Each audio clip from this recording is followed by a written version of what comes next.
What about unionism in general? Is there a future? And I think the answer to that question is, if you can add value to the workplace, you're going to have a future. If you cannot add value to the workplace, you probably will not have a future. That goes for me as an elected person. If I want to get elected again, I have to be able to prove to my constituents I've added some value. And what is that added value? Well, I've been a member of different unions over the years as an owner-operator, and have found that with the CLAC union that we get more cooperation between the union and the management. And we have some say in the union and with the management where we never used to with any other union I was involved in. The union's there to help the working man. And if he gets in any difficulties or anything, any problems at work, the union's there to help him out. If you didn't have a union, obviously you've got nobody to turn to. It seems that people are looking to trade unions to add value to their workplace. CLAC's been really good with helping us relate to the management, because at one time we didn't find our management was all that approachable. But CLAC seems to have brought down some of the barriers.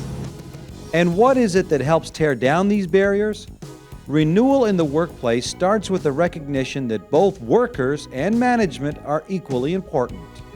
Cooperative labor means that we work hand in hand with each other to try and get things achieved through different goals and objectives as choruses, workmanship, solving all the problems, and just working hand in hand with the union and everybody else.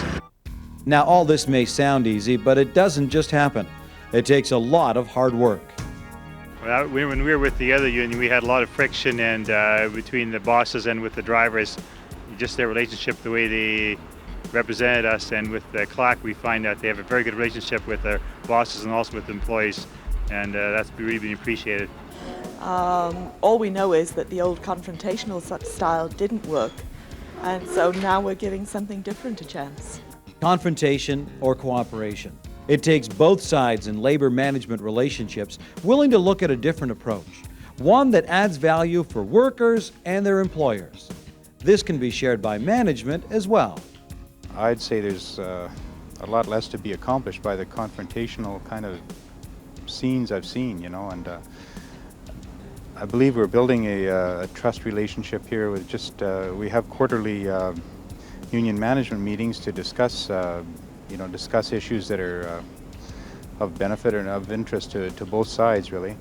It gives myself a chance to outline where the company is at this time, where we think we're going, and what is going on day to day.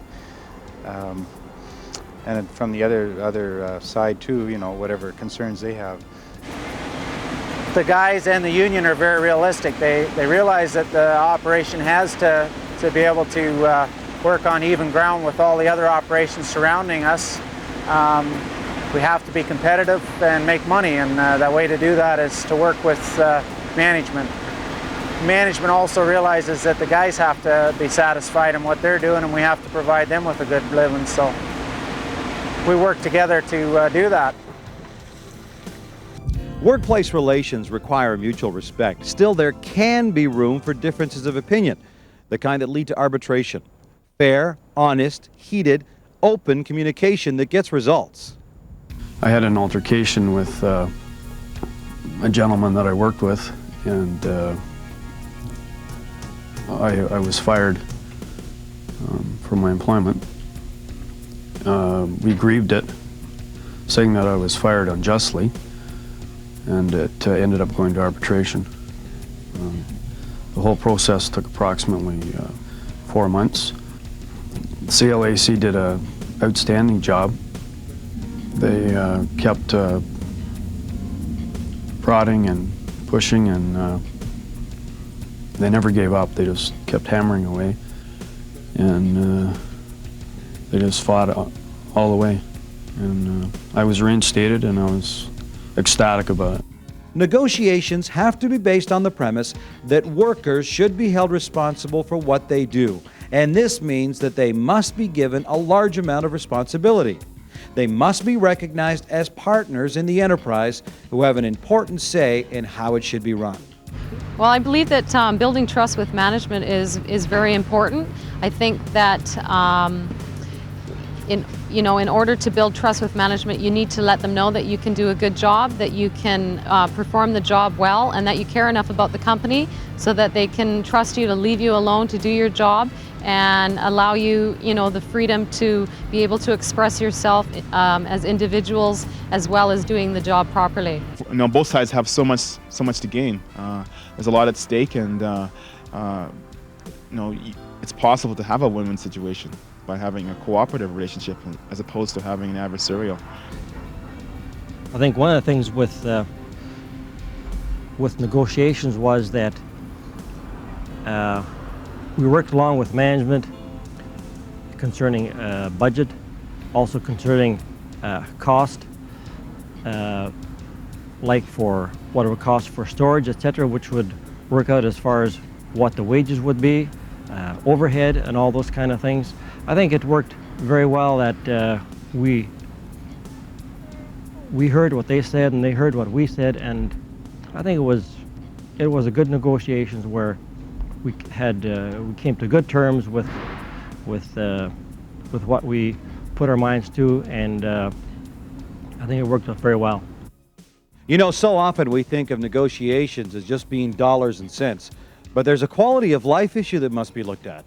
And one of the biggest promotional things is trying to get the guys aware of what is available to them. Most of them don't know, and all of a sudden they're really astounded that they can get their teeth fixed, they can get their glasses, they can send their families, their kids can get braces, their orthopedic shoes. As a prime example, we've had one of our people on this site, his daughter needed orthopedic shoes.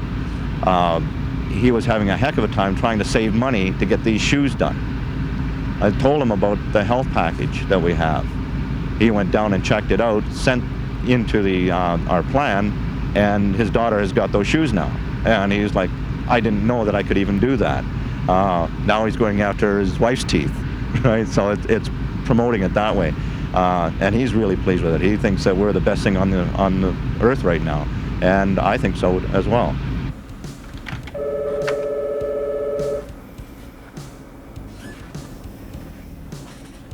Good afternoon, CLAC. Hi, it's Chris Heron calling. I have some questions on the dental. Could I talk to somebody, please?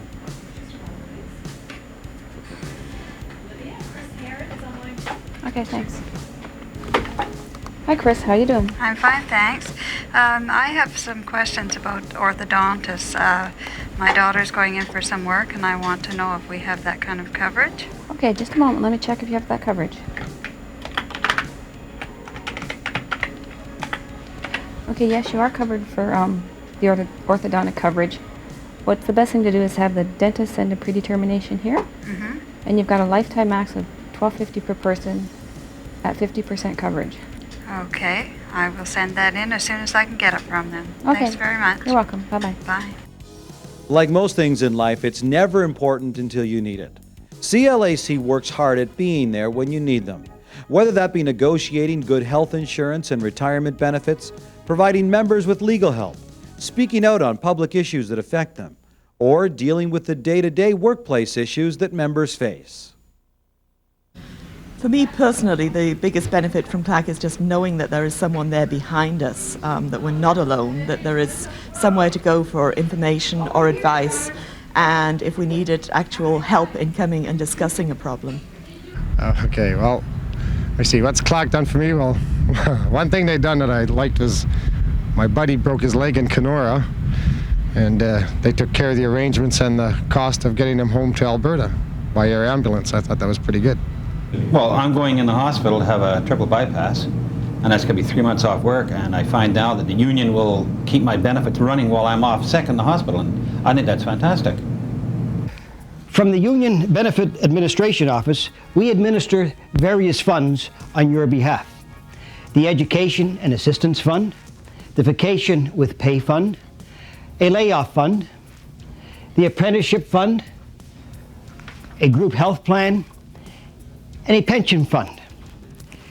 Those funds have been set up for the benefit of our members, and your collective agreement will show what particular funds you are covered for.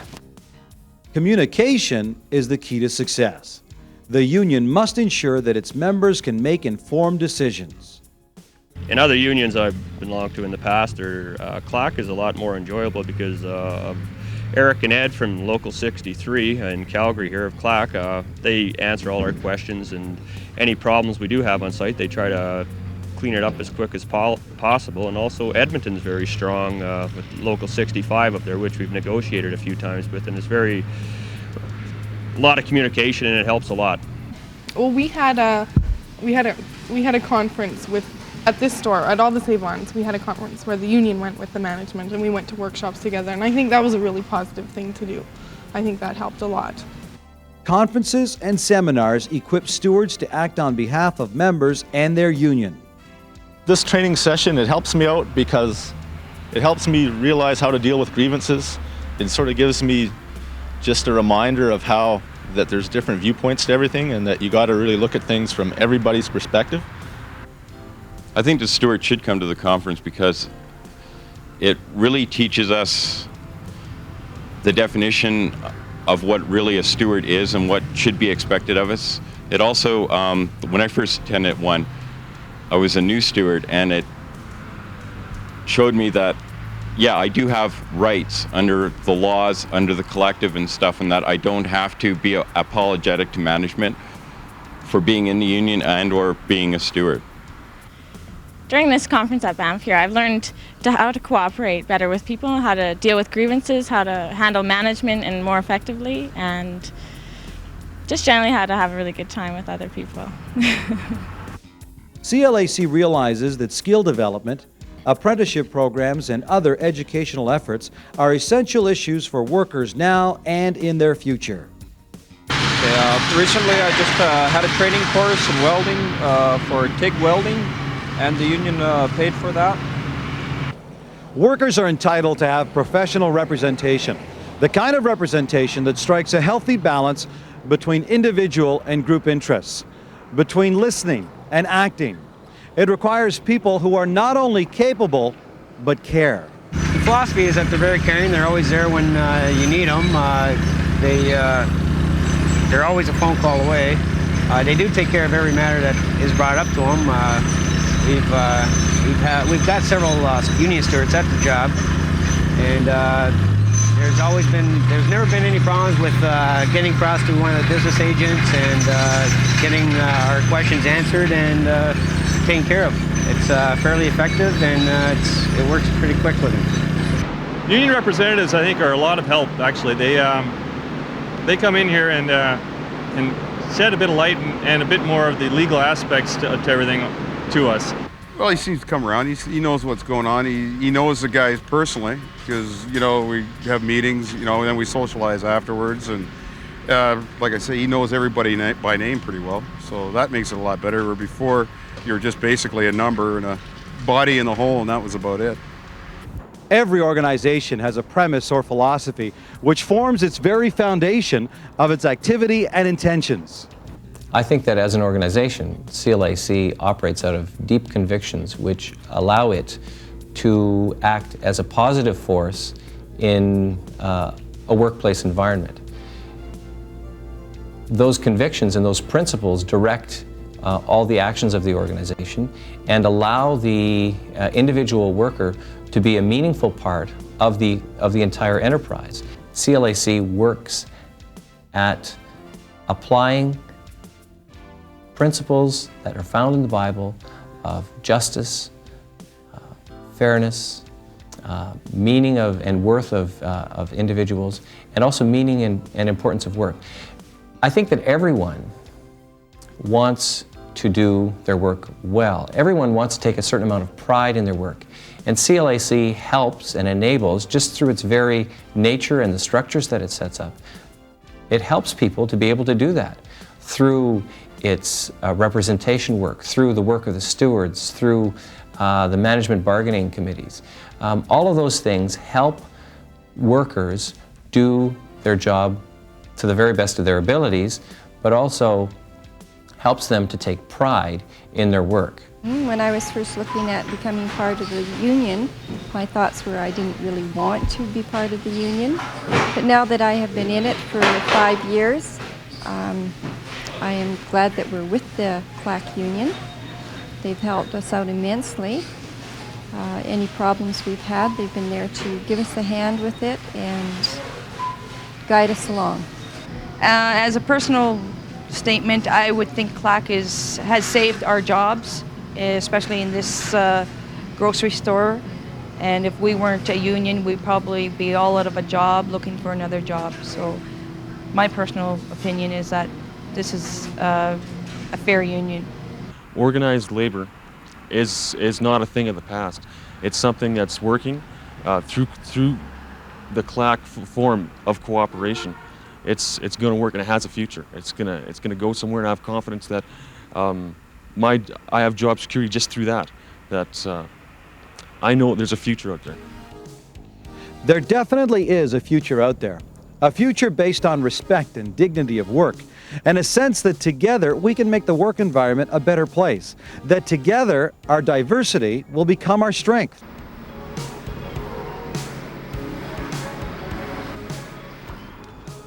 Principles do make a difference as to how a union approaches and then carries out its obligations towards its members, how it acts in the workplace, and how it relates to management. For CLAC and its members, Christian principles make that difference. This union is one that shows a steady growth every year. By adding value to the workplace, CLAC and its members do have a future together.